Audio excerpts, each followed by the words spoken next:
Hello and welcome to Feminine Empowered, how to claim your sovereignty without losing family. Today, I am delighted to be with the transformational sound.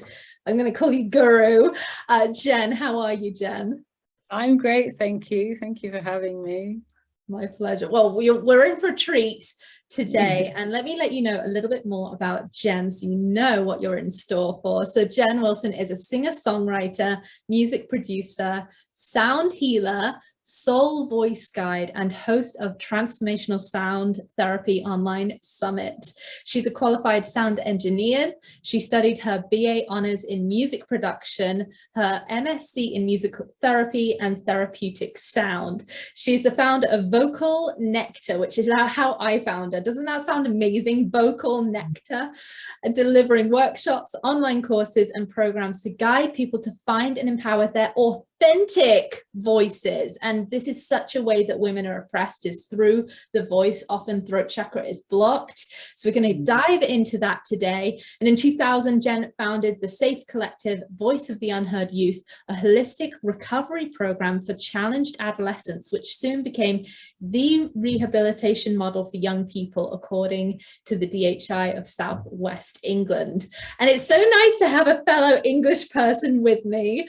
And yeah, for sure. Yeah, and so thank you for being with us. And I want to dive into, authenticity through the voice, and, how many people, and even watching, like, think of this for yourself. Do you have moments where you don't speak up, or where you try and hold back, for example, tears? I actually get pain in my throat if I try and repress my emotions. There's so many women that I speak with that say, I wish I could have asserted a boundary. I wish I could have said that thing. I'm actually having pain. I'm so stopped up right here in the throat. And I think it's such a powerful way to express ourselves, is through the power of the voice, to share, to commune, right? And Jen, what I want to ask and start with is, was your voice always so free, or did this come through an opposite experience in your earlier life? Yeah, that's a great question, because isn't it always the way healer heal thyself? And I've been doing lots of work on my avatar at the moment to launch my course, and the more I'm diving into, like, who am I doing this for, I'm like, oh my god, this is me. So, and it's like, that's where it came from. I grew up being told to sit down, shut up, stop showing off. And I know, everyone's got their story, whether they were abused or not good enough for the choir, or, damaged in some way, told they weren't good enough, or bullied, or whatever. We've all got our own story to tell. And my dad put a guitar in my hand when I was 7. And so I started singing, songwriting then, but there was always this kind of repression, because I wasn't allowed to make this sound. I wasn't allowed to be free, and sing the song as loudly as I wanted. And, as children, especially, it's natural for us to just be expressive, just express that joy, express that sorrow, express that whatever it is. And so, yeah, to have that repressed and oppressed at such a young age is so damaging, and it can have repercussions, obviously through our life. So yeah, very much so, that was where it started for me. And I still find today, I through the work I did clearing my own trauma and whatever, all the blocks and resistance and everything that was, for me, it was ancestral patterns, past life stories, karma, just I went the whole way. I discovered I was a sacred singer with this beautiful operatic voice, which I just had no idea about. But I still have that, I have to kind of meet myself, come on, Jen, we're doing this, because it's been lifetimes of this repressing this, who we truly are, and I see it so much damage. I think the voice is really the key to freedom. The voice is key to liberation, really. And then when we have a voice for ourselves, then we can become a voice for those who have voice, which is what my youth organization was. And even then, I mean, that was back in 2000, I didn't quite realize the work that I was doing, the work that I was leading up to, which, you know, it's always been about empowering the voice for me. And I was working with, you know, hundreds of challenged young people who were killing themselves through addiction, and homeless, and, you know, offenders, and in prison, and because they didn't know who they were, they didn't have the voice to speak up for themselves, they didn't get to express what they wanted, they didn't know how to ask for what they needed, you know, and they didn't know what their passion was. And so I developed this whole program that was just built around their needs, really. And our little motto was the voice of the unheard youth. So yeah, it's huge. It's, for me, it's huge. And I work with the water as well. And again, it's, you know, Mother Earth, the animals, you know, there's so much neglect. There's so many things that we need to stand up for, not just ourselves, but when we stand up for ourselves, then we can stand up for, you know, the trees, the earth, the water, the dolphins, the whales, the dogs, the cats, you know, it just, it goes on and on and on. So yeah. Totally. Well, so for you, right, I love what you just said there, because when we can empower our own voice, then we can be the voice for others as well. And I know that anyone that comes into my community, I know that the one theme that they have in common is that they want to help people. They want to create a better world, and they just don't know how. So you went through this experience of being told to be quiet, shut up, like this repression of your voice. How was it that you were able to now know that you're a sacred singer? Like, where did that happen? So, yeah, I mean, to cut to the chase, I fell in love with the wrong guy, became an addict, had 2 children.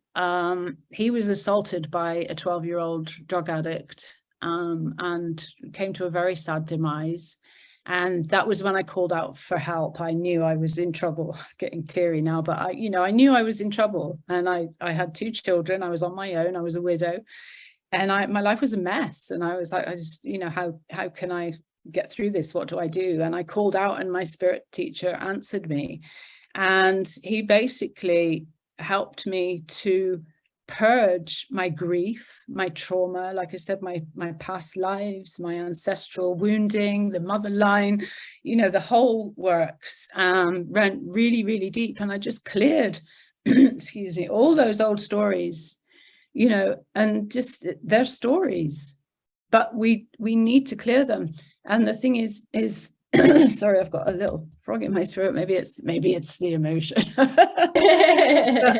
yeah, Fabian Mamen said that the frequency of a trauma needs to release a trauma in the body. We need to release that frequency. Yeah.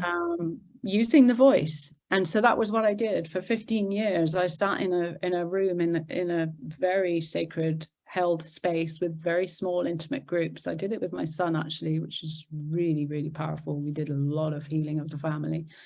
And through using my own voice, I discovered my true voice, which sounds a little bit, how do you do that? But that's the core of my work. That's what I do today. Wow, because sound is energy, right? Sound is frequency, sound, you know, you're reminding me here, and I think you're so true. It's so true. We all have story. And as you're speaking, I'm putting the pieces together. I'm like, oh my goodness, yes, trauma is something that blocks the voice, and actually it sounds like the way to move it, and actually through my experience of, you know, the way to move it is to meet that resonance. So, you know, I shared with you my McTimoney chiropractor in the UK would actually have me sing when I had like a physical thing going on in my body. He would have me sing because that low frequency, that kind of like really deep alto range would actually send vibrations through my body. And even now, if I have a lot of emotions, I'll put on a piece of music and I'll sing my heart out, and it's so cathartic. For me, my trauma was my older brother passing away, and I was an opera singer as a child, but that locked up my voice for more than a decade. And it was only through kind of the wailing and finally releasing like all of the sadness in such horrific sounds, but very similar to flamenco, like the Andalusian tradition of like that wailing, that's when I unlocked that way, then my voice came back. Yeah, I think it's so interesting to, you know, if you think, if you watch The Spanish Princess, you see that there's a tradition in the Catholic faith at that time that when someone died, there'd be a group of women and they would all walk behind the casket and they would kind of fake cry. They would wail, like there'd be this like this wailing sound, and it was very traditional to do. And other cultures would be like, what are they doing? You know, you think of a funeral now and everyone's trying to like stop up their emotions.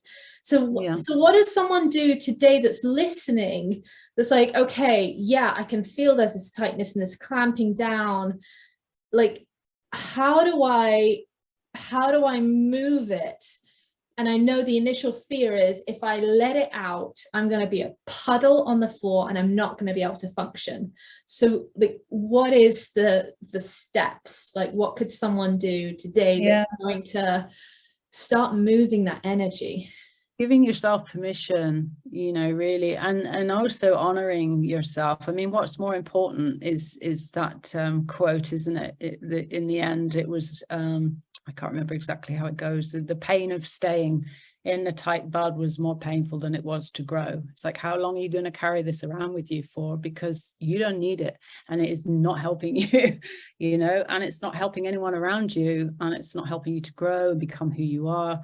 So, I mean, what I do now, I mean, we're all the time, we're impacted by frequency energies around us.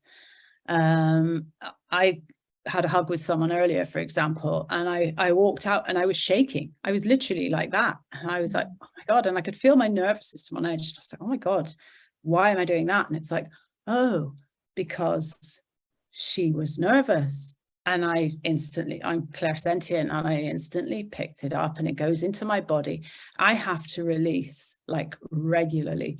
So, I mean, with that example, I you know, obviously in a safe space, because you don't really go down the road but then the Mayans would, you see, the Mayan Martin Pritchell, he's like, if you go down the road and you're like, whoa, everyone goes and gathers around and witnesses, because that's normal. Praise and grief is normal. That's how we live life. But if we do that here, everyone would be like, you know, call the men in white coats. Well, especially where we both come from, right? If you think in the UK, we come from perhaps one of the, I mean, I'm trying to think if there's another stiff upper lip, isn't it? And it's like, and you don't, I mean, that was why I was brought up the way I was. And, you know, bless my mom, I love her dearly, but, you know, it's like that didn't have, oh, look, you worry about what everyone else is thinking. Why?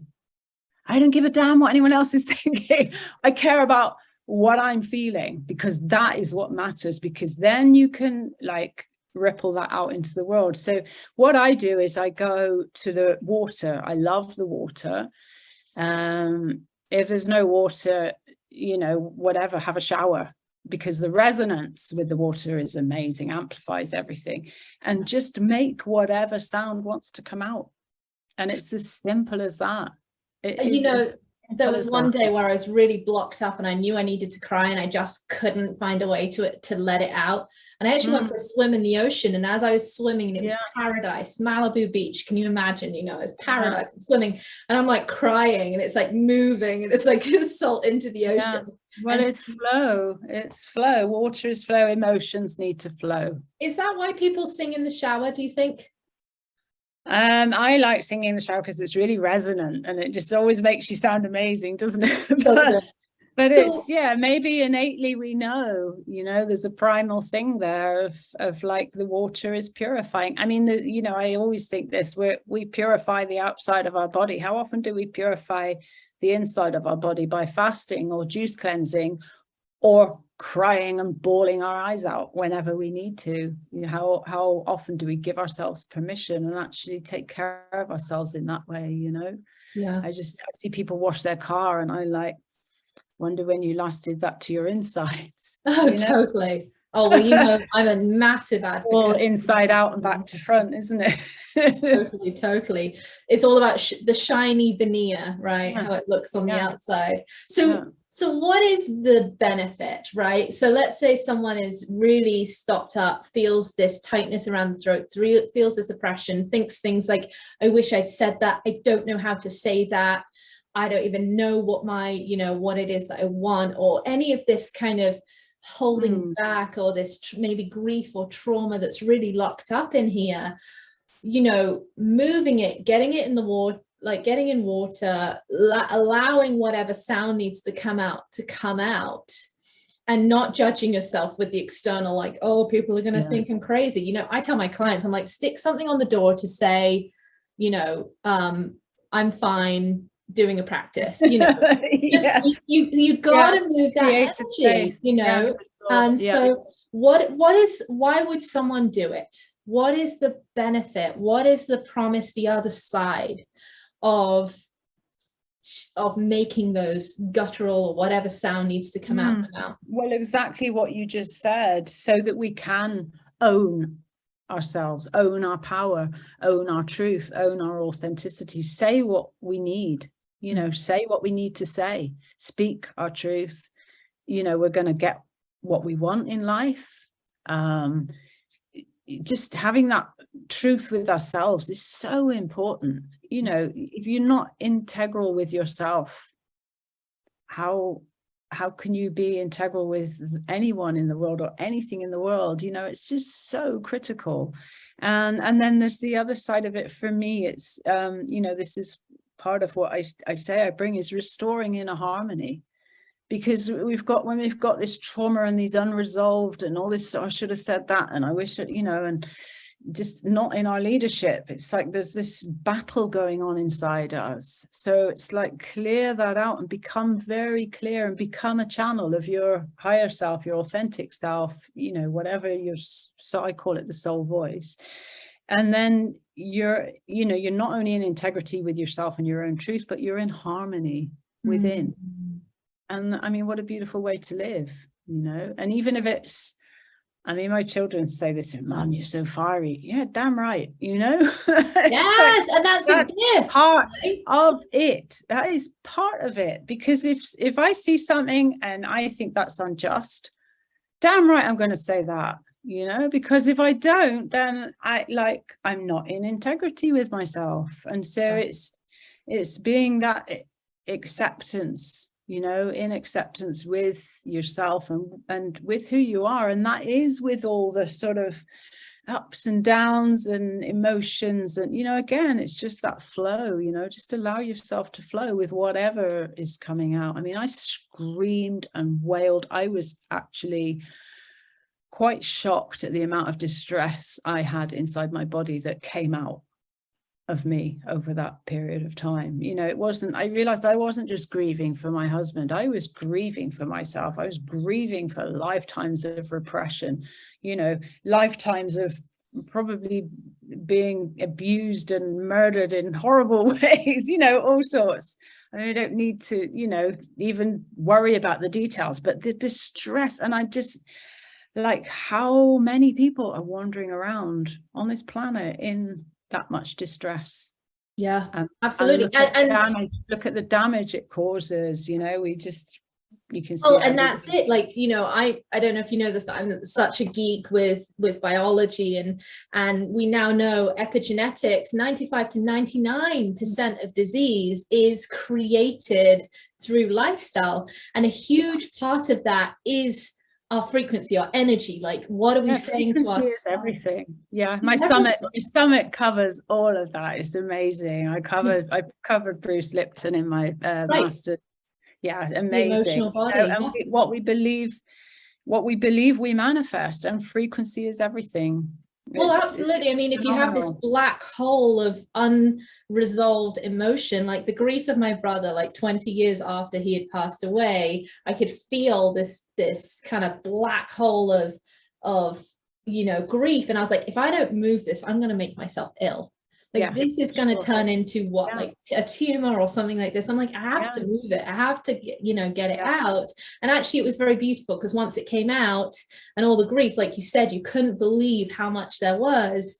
But when it comes out, but right behind it for me was joyful memories, actually laughter, like, you know, all these positive things then came in and filled up that space. Yeah, exactly. So it's so beautiful. But I want to know, and I know we're going just like succinct, to be succinct, how did you, because the topic really is, how can we be authentic to ourselves without losing the love of people around you? And I know on this journey of grief, you had your son and you went through this work with him. How did you interrelate in a way that he was open to this journey that you were on? Not only that, but he actually came in and did it with you. I'm sure so many mothers would love to be masterful at this, of how to heal ancestral wounding, of how to move grief, especially familial grief. How did you navigate that? What tips would you give to someone listening? Peace in the family is everything. And I mean, again, going back to addiction, you know, my daughter has lost best friends to suicide. My friends have lost their children to suicide. I've got friends who have died to suicide. You know, it's we need peace within ourselves, and we need peace within the family. And I guess for me, the trauma with my children's dad was so deep, because it was a long, drawn out, traumatic event for all of us. And so my son is very sensitive. He's now a tantra coach, yoga. He does 2 or 3 hours of yoga every day. He's on the path. And you know, it was his karma to sort of watch his dad destroy himself. And, you know, like myself, he did go down that path a little way, and then kind of, you know, put the brakes on and like, whoa, this is not the path I want to go on. So in a way, like, we're very thankful for him. But he just came back. He is looking for guidance, you know, when there's just nowhere else to go. And I've seen this a lot, and you know, I'm not judging anyone, or there's no, my heart goes out to anybody who has any loved one who is, you know, suffering with addiction or suicide, any of that stuff, or disease or anything. But I think really inform yourself, you know, about like, what is the overview here?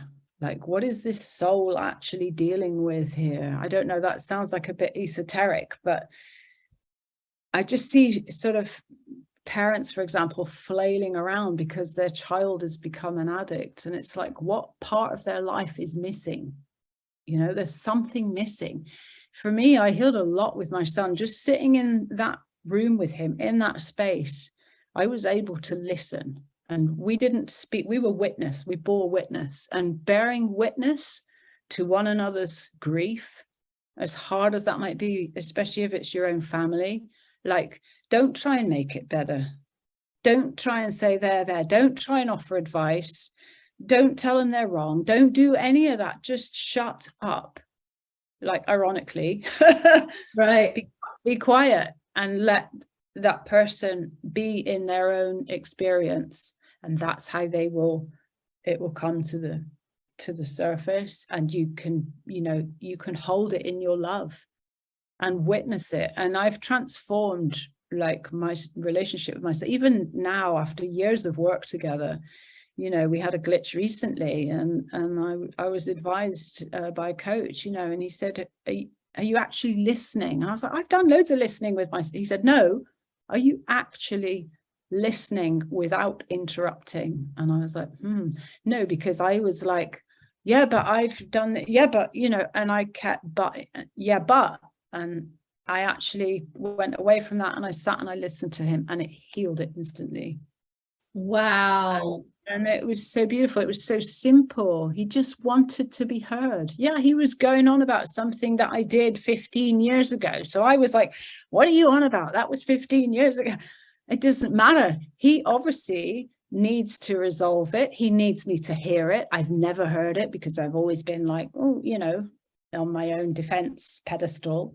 And when I did actually take a step back and say, all right, son, What is it? What are you unhappy about? What do you want to tell me? And give them that space. Yeah. And Wow. I mean, yeah, I work with hundreds of thousands online, but hundreds of challenged young people. And all they want is to be heard. They just want to be heard. They feel so misunderstood. You know, they think you're going to get them, they're going to, you know, put them down, whatever. Say, hey, I'm here to lift you up. You know, it's like so disarming. It's like, whoa, what, you mean I can say what I want and do what I want? It's like, yeah, within reason, you know, of course. Yeah, absolutely. Yeah, Oh, we can heal. so We can heal beautiful. the family. I think the word that's coming in for me is presence. We need to be present. We need to deeply, deeply listen to one another, and we need to be present. Yeah. and witness, bear witness. Yeah. Beautiful. Yeah. And I know that you have an incredible product in the VIP bundle, which is insane value. So make sure if you're watching, you want to have on-demand access to these interviews, get to come in and study them again and get all of these incredible courses. I know you have a product in the VIP bundle. Share with us what it is and then why people should grab it today. So I've created a 4-week journey, which is called Empower Your Voice. It's basically a 4-week course, which is like a mini taster for the full 12-week course. And it basically is the start of the journey, beginning to sort of create that space for yourself to find that deep peace and place within where you can be still and start to listen to yourself and what is it that wants to come up, what is it that wants to be heard, creating that sacred space for yourself. And then just beginning, you know, warming up, letting, like, you know, if you're not used to sounding or making sound with your voice, you know, or singing, just gently humming and toning. And then, yeah, if you feel to, you know, you can just move forward and begin to start purging emotional trauma, clearing resistance. The more we become familiar with our own voice, the more, you know, we can let these, you know, old buried emotions and frequencies and stories and things come up. So yeah, it's really just all about finding your voice, gaining confidence, aligning with your truth and finding your authentic voice. And yeah, just removing all that resistance and limitations and empowering the voice of your soul. And so good. Well, I'm so glad that it's called Empower Your Voice, Empower the Voice of Your Soul. Yes, yes, yes, yes. Oh my goodness. I'm so glad you're doing the work that you're doing. Thank you so much for generously including this in the bundle. I know it's a ridiculous discount. And so we so appreciate that. Thank you for sharing your voice, especially here today. And to everyone watching, what is your takeaway? What are you going to implement into your life? This isn't just a good idea, right? This is to empower you, just like Jen was saying, empowering your voice. So, you know, are you going to just experiment and let some sounds out, see what needs to move? She encouraged you to, you know, water is a great way. So even having a shower and just let whatever needs to move, and absolutely grab the Empowering Your Voice course that's in the VIP bundle. It's amazing. Jen, thank you so much again. Thank you, Rose. Beautiful. Yeah, and thank you for putting this beautiful event on. Yeah, and thank you for inviting me. It's a great blessing. Yeah, blessing to be with you and a blessing for everyone at home to receive. We're so excited. Share in the Facebook group, hit reply on the email. I know Jen will love to hear. I will too. And sending you all so much love. Thank you. Blessings and peace.